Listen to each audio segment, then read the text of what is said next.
Assalamu alaikum dear students, welcome to APS 7 Stream Quota online teaching system. My name is Sir Muhammad Bilal and I will be teaching you mathematics of class 8, and today our lecture is lecture number 4. If you didn't watch lecture number 3, I strongly recommend you to watch that lecture before watching this.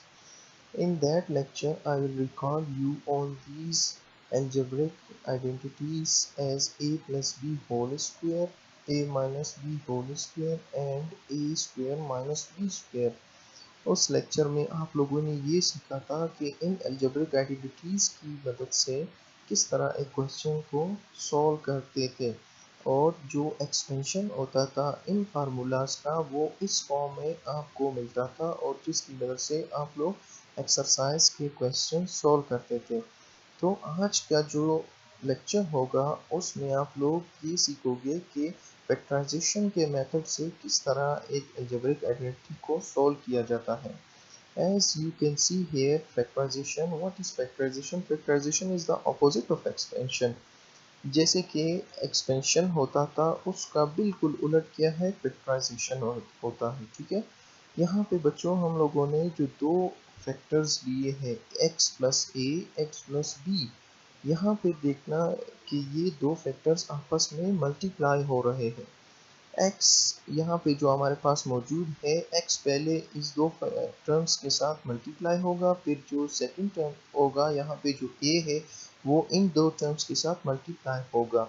यहाँ पे x जब x के साथ multiply होता है तो x square हमें मिलता है, और x जब b के साथ मल्टीप्लाई होता है तो एक्स बी हमें मिलता है। और यहाँ पे जो a होगा, जो सेकंड टर्म जो इन दो टर्म से मल्टीप्लाई होगा, वो a multiply by x is equal to x plus a, और a multiply by b is equal to a b. तो ये हमारे पास इस फॉर्म में आ जाएगा।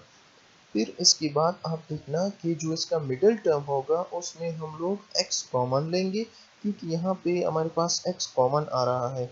यहाँ पे हम लोग एक्स स्क्वायर को एज इट इज लिखेंगे, प्लस x यहाँ पे कॉमन ले लिया है, बचेगा क्या, यहाँ पे b बच जाएगा और यहाँ पे a आ जाएगा, तो a प्लस b इसमें से कॉमन रह जाएगा और plus a b as it is हो जाएगा। तो बच्चों यहाँ पे देखना कि जो आपके पास ये फर्स्ट सेकंड और थर्ड टर्म, तीन टर्म्स आपके पास एक आ गए एक क्वाड्रेटिक इक्वेशन में, तो इस तीन टर्म्स वाले को हम लोग कहेंगे कि ये है ट्राइनोमियल।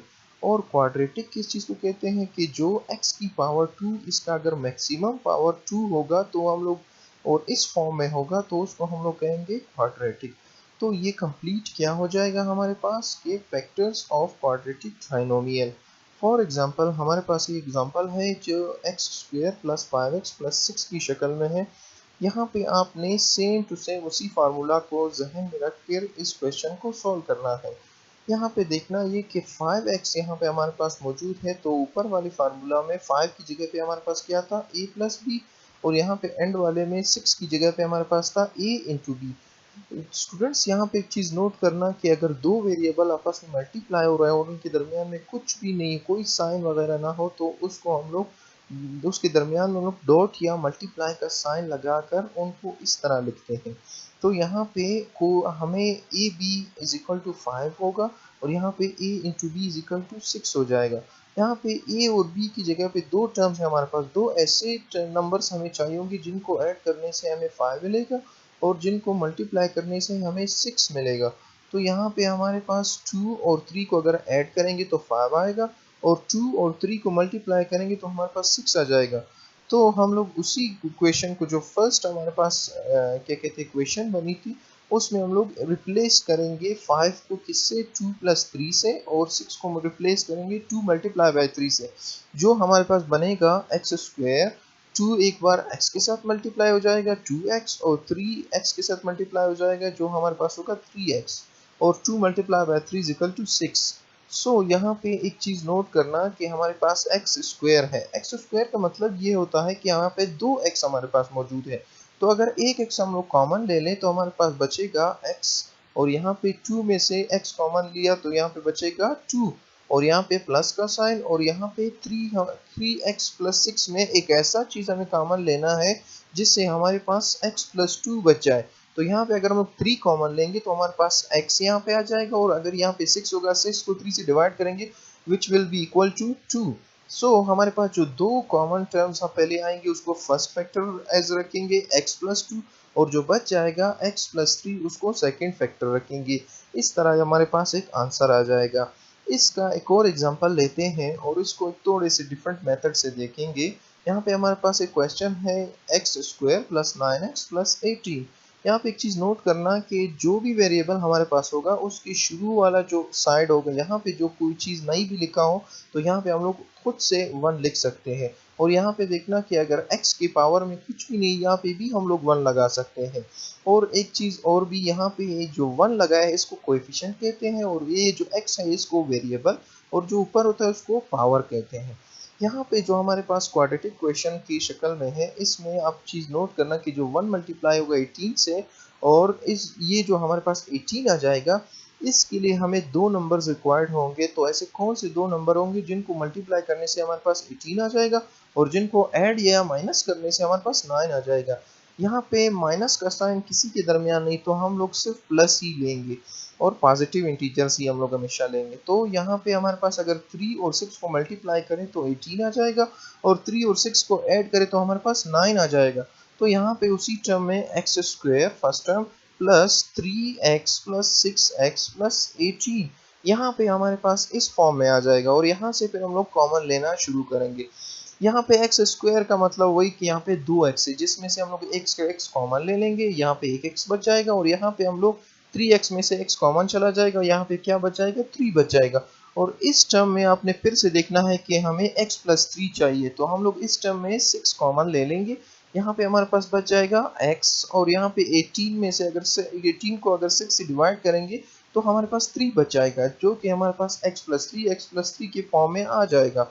यहाँ पे फर्स्ट फैक्टर को x+3 लिखेंगे, और जो बच जाएगा x और 6, और इसको हम लोग x+6 लिखेंगे। यही हमारे पास आंसर आ जाएगा सिंपलेस्ट फॉर्म में। The next thing is about factorization by grouping. Factorization by grouping means that we have to take common factor in the first two terms and another common factor in the last two terms as well. इसका क्या मतलब हुआ? इसका ये मतलब है बच्चों के जो हमारे पास जो इस तरह के एक फॉर्म में अगर कोई क्वेश्चन आ जाए तो हम लोग इसको ग्रुप की शक्ल में कॉमन लें। ग्रुप की शक्ल में किस तरह कॉमन लें कि पहले जो दो टर्म्स होंगे उसमें से भी कॉमन, और जो लास्ट के दो टर्म्स होंगे उसमें से भी कॉमन, तो टोटल टर्म्स हमारे पास 4 हो गई। यहाँ पे हमारे पास पहले जो दो टर्म्स है उसमें ax प्लस bx में x कॉमन हो जाएगा और बच जाएगा a प्लस b, और यहाँ पे हमारे पास kay प्लस kby में ky अगर कॉमन हो जाए तो बच जाए क्या a प्लस b। इस बात का भी ख्याल रखना है कि हमारे पास दोनों फैक्टर्स जो होंगे वो सेम बनने चाहिए, जैसे यहाँ पे a प्लस बी और a प्लस बी।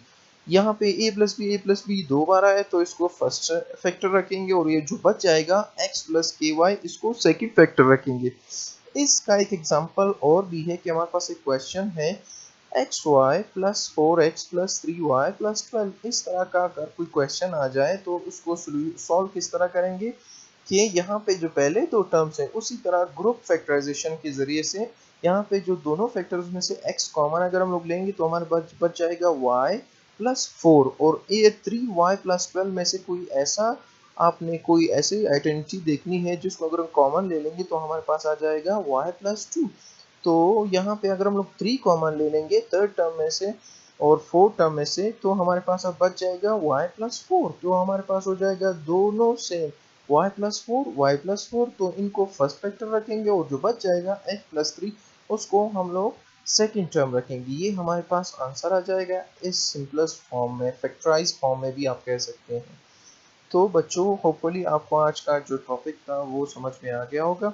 तो आपका होमवर्क ये है, आप नोट कर लीजिए, practice now 12, 13 and 14 and exercise 4b question number 4 A part and C part, exercise number 4b question number 5, question number 11 and question number 12, और exercise 4c में question number 1 का A part and B part और question number 5 का B and D part, and then in the last exercise 4c question number 2 का AB part और question number 6 का सी और D part आपने हल करना है और असाइनमेंट में लिखना है।